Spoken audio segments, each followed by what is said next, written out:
Voice nexus channel में आपका स्वागत है। अगर आपको कहानियां सुनना पसंद है तो चैनल को सब्सक्राइब जरूर करें। सब्सक्राइब करके हमारी हेल्प कर सकते हैं। आज सुनिए कहानी जिसका शीर्षक है बुजुर्ग आवास। कहानी पत्नी के अंतिम संस्कार और 13वीं के बाद रिटायर्ड पोस्टमैन मनोहर गांव छोड़कर बेटे सुनील के पास मुंबई आ गए थे। सुनील ने उन्हें कई बार बुलाने की कोशिश की थी, लेकिन हर बार अम्मा यह कहकर रोक लेती, बेटा बहू की जिंदगी में क्यों दखल दे। यही ठीक है, सारी जिंदगी यहीं बीती है। अब जो थोड़ी बहुत बची है वो भी यहीं काट लेंगे। अम्मा के जाने के बाद कोई रोकने वाला नहीं था और बेटे के स्नेह के आगे मनोहर का मन भी झुक गया। मुंबई पहुंचकर जब मनोहर घर में घुसे तो ठिठक गए। आलीशान मकान, चमचमाता फर्श, मुलायम कालीन, गांव के साधारण घर से एकदम अलग। बाबूजी आइए ना। सुनील ने उन्हें अंदर बुलाया। मनोहर झिझकते हुए बोले, बेटा, मेरे गंदे पैरों से कालीन खराब तो नहीं हो जाएगी? सुनील हंसकर बोला, अरे बाबूजी, इसकी चिंता मत कीजिए।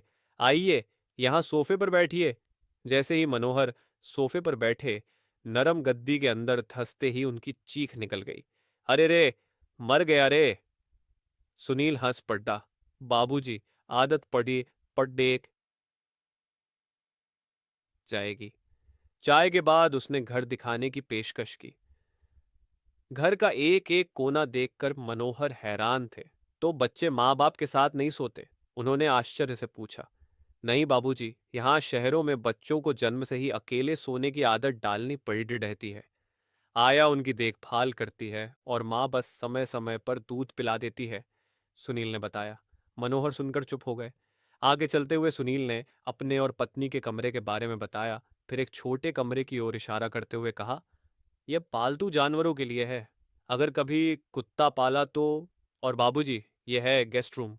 सीढ़ियां चढ़ते हुए वे ऊपर पहुंचे तो एक कोने में टीन की छत वाला कमरा दिखा।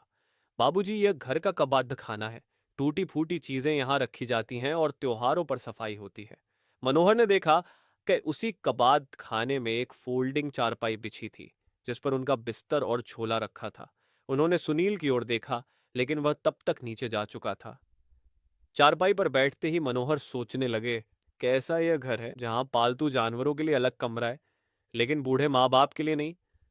मुझे यहाँ नहीं आना चाहिए था, सुनील की माँ सही कहती थी। उस रात नींद मनोहर से कोसों दूर थी। अम्मा की बातें याद आ रही थीं। गांव का घर, पड़ोस के लोग, चौपाल की चर्चा, तुलसी के पौधे वाला आंगन, सब आंखों के सामने घूम रहा था। वहां कम से कम कोई यह तो नहीं कहता कि वे कबाड़ हो चुके हैं। सुबह जब सुनील चाय लेकर ऊपर पहुंचा तो कमरा खाली था। बाबूजी का झोला भी नहीं था। उसने टॉयलेट और बाथरूम देखा, लेकिन वे वहां भी नहीं थे। घबराकर नीचे आया तो देखा कि मेन गेट खुला हुआ था। उधर मनोहर सुबह की ट्रेन से गांव लौट रहे थे। उन्होंने कुर्ते की जेब में हाथ डाला, अपने घर की चाबी टटोल कर मुट्ठी में कस ली। चलती ट्रेन की हवा उनके चेहरे को सहला रही थी, जैसे उनके निर्णय को और मजबूत कर रही हो। घर लौटकर उन्होंने चैन की सांस ली। गांव पहुंचकर मनोहर ने देखा कि उनके आंगन की तुलसी वैसे ही हरी भरी थी। तो उसके शर्मा जी दौड़ते हुए आए। अरे मनोहर भाई, आप वापस आ गए।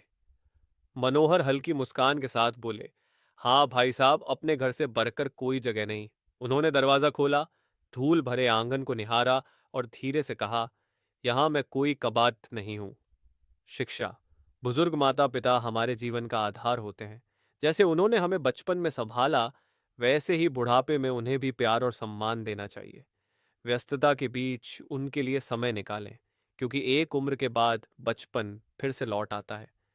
अगर आपको कहानियां सुनना पसंद है तो चैनल को सब्सक्राइब जरूर करें, वीडियो को लाइक एवं कमेंट करके अपना सुझाव दें।